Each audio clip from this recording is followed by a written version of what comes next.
एक और बड़ी खबर आ रही है क्योंकि हम आतंकवादी हमले के बाद पूरी नजर संदिग्धों पर भी बनी हुई है। तो जम्मू कश्मीर के बारामूला में फिलहाल 6 संदिग्ध लोगों को हिरासत में लिया गया है।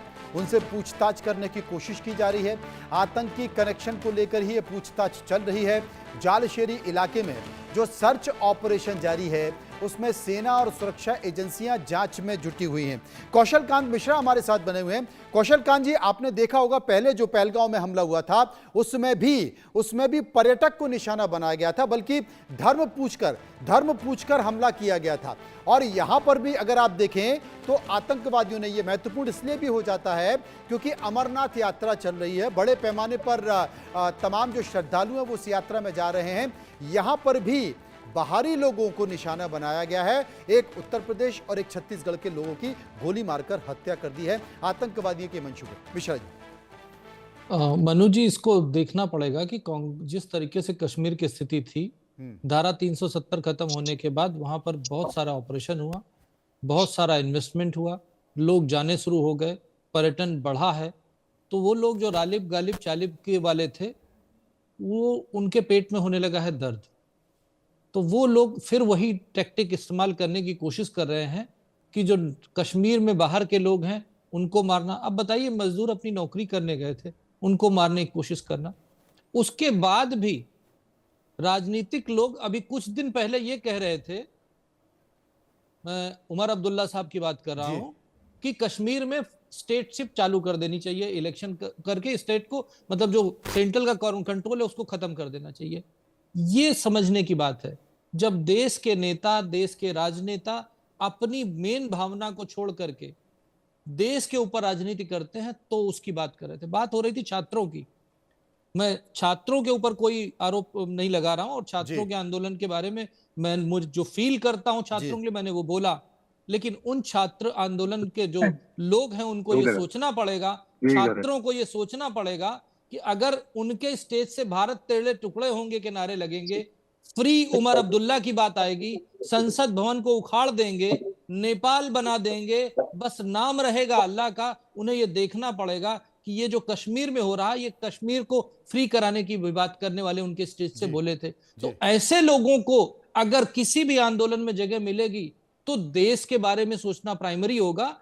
छात्र आंदोलन का स्वागत है, छात्र आंदोलन को पूरा समर्थन है, छात्रों की हर डिमांड को समर्थन है। लेकिन अगर कोई छात्र को अपने हाथ की कठपुतली बनाएगा तो भारत सरकार उनको ठीक से डील करना जानती है और डील करेगी। और बात रही है कश्मीर में आतंकी हमले की, तो इसका जवाब देखिएगा, इन्वेस्टिगेशन होगा, ये जवाब दिया जाएगा। टाइम आने दीजिए, पहले पूरा इन्वेस्टिगेशन होने दीजिए। टीना जी, जवाब।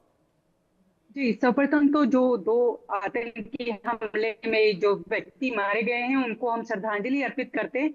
और मैं बताना चाहती हूँ, देखिए अभी तो उनकी भी आंख ठंडी नहीं हुई थी। जिस तरीके से पहलगाम में 22 महिलाओं के जो क्या कहते हैं, इसके सिंदूर छीन लिए गए थे जिनसे, और फिर इन्होंने कहा था कि हम ऑपरेशन सिंदूर चला रहे। आप ये देखिए कि आज भी ये राजनीति कर रहे हैं साहब। आज ये जवाब देना पड़ेगा गृह मंत्री को कि गृह मंत्री जी, आप जो है ना संसद में आते हैं और आज आप ही के सत्ता में रहते हुए किस तरीके से आतंकवादी हमले हो रहे हैं। लेकिन आप कुछ नहीं कर रहे हैं। आप तो कहां बैठे हैं, कहां छिपे हुए हैं, किसी को पता ही नहीं है। आज भी जिस तरीके से आप देखें कि जो ये प्रेस कॉन्फ्रेंस कर रहे हैं, आज ये बताइए जिम्मेदारी किसकी है? ये तो सत्ता पक्ष की जिम्मेदारी है ना। गृह मंत्री की तरफ से प्रेस कॉन्फ्रेंस होनी चाहिए थी कि आज उनको प्रेस क्यों करनी पड़ रही है। बताना चाहिए ना कि किस तरीके से, जो चाहे वो पुलिस के साथ हुआ हो या छात्रों के साथ हुआ है, दोनों तरफ से निंदनीय है। ये हालात बने क्यों? हमारा सवाल ये है, आपने छात्रों की मांग पहले क्यों नहीं सुनी? आज हमें इस पर डिबेट क्यों करनी पड़ रही है? क्यों आज सबको प्रेस कॉन्फ्रेंस करनी पड़ रही है? क्यों जंतर मंतर पर धरना देना पड़ रहा है? क्योंकि इस सरकार में जवाबदेही नहीं है, किसी की भी कोई जवाबदेही देने को तैयार नहीं है। क्यों जो है सांसदों को भी संसद से बाहर खड़े होकर प्रोटेस्ट करना पड़ता है कि गृह मंत्री जी, प्रधानमंत्री जी, आइए आप संसद में चर्चा करिए। देश के प्रधानमंत्री क्या कर रहे हैं? रील बना रहे। अरे हो गया साहब, आपका पीआर बहुत हो गया, बहुत आपने दोस्ती दोस्ती खेल ली। फ्रेंड्स ऐसा है, फ्रेंड्स ऐसा है। आकर आप बच्चों से बात करिए, बच्चों से माफी मांगिए कि किस तरीके से, हम भूले नहीं है महिलाओं के, बच्चों के कपड़े किस तरीके से फाड़े गए, और किस तरीके से आपकी आर्म फोर्स ने ये किसको हक दिया कि आप AK-47 चलाएंगे? किसने हक दिया कि आप पैलेट गन चलाएंगे? सारी जिम्मेदारी यही है और इनकी है ना। किस तरीके से आप देखिए कि जो ट्रक भरा है पत्थरों का वो आईओआईसी के बाहर खड़ा कर दिया। क्या क्या चाहता था, क्या चाहती है सत्ता पक्ष कि विपक्ष के ऊपर सारे ठीकरा फोड़ दिया जाए, उसके कार्यालय के बाहर जो है आप ट्रक खड़ा कर देंगे। ये क्या दिखाता है? ये दिखाता है कि सत्ता पक्ष जानबूझकर कोई साजिश कर रहा है। ये तो साफ तौर पर ये दिख रहा है। तो गृह मंत्री को जवाब देना चाहिए, या इसमें कौन इन्वॉल्व है? ये बार बार कह रहे उपद्रवी शामिल थे, तो ये जिम्मेदारी तो किसकी थी? किसकी जिम्मेदारी थी? सत्ता में कौन बैठा है? गृह मंत्री की जिम्मेदारी थी। आपका अयोग्यता दिखाई दे रहा है इसमें, और जिस तरीके से आप जो विजुअल दिखा रहे हैं इसमें आपकी अयोग्यता है। ये दिन क्यों देखना पड़ रहा है? ये इसलिए देखिए छोटे छोटे मासूम छात्र हैं, इन छात्रों को लाठी डंडों से पीटा जा रहा है। इनके हाथों में किताबें देनी चाहिए थी, इनके हाथों में कलम देनी चाहिए हमारे थी। साथ आज ये लाठी मैं समझ डंडे गया, क्यों खा रहे मैं हैं? समझ गया। क्यों हमारे खा रहे हैं साथ लाठी डंडे? हमारे सच्चाई साथ ये है क्योंकि हमारे साथ दिल्ली जानबूझकर ये पुलिस इस के तरीके से किया टीना गया जी, इस देश के अंदर। हमारे साथ आप दिल्ली पुलिस एनसीआरबी के, का रिपोर्ट सुनिए, आपने आंकड़े मैं समझ गया, सुनिए, हमारे सुनिए, साथ आपने दिल्ली आंकड़े पुलिस के दिखाए, रिटायर्ड लेकिन एक आंकड़ा एसीपी आपने वेद नहीं भूषण दिखाया। जी जुड़े एक हुए हैं। आंकड़ा आपने वेद नहीं भूषण जी, दिखाया। हमने जंतर NCRB मंतर पर देखा किस तरीके से विरोध प्रदर्शन हुआ था, छात्रों के साथ टकराव हुआ, लाठीचार्ज हुआ, लेकिन जो विपक्ष की पार्टियां हैं संसद में इस मुद्दे को उठा रही हैं कि भाई जवाबदेही पुलिस को लेनी चाहिए।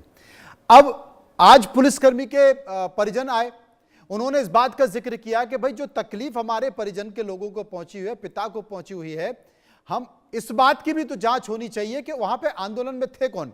आपका अनुभव क्या कहता है इस घटना को लेकर? देखिए मनोज जी, हम तो सीधा सीधा हमारा सवाल है कि जांच होनी चाहिए।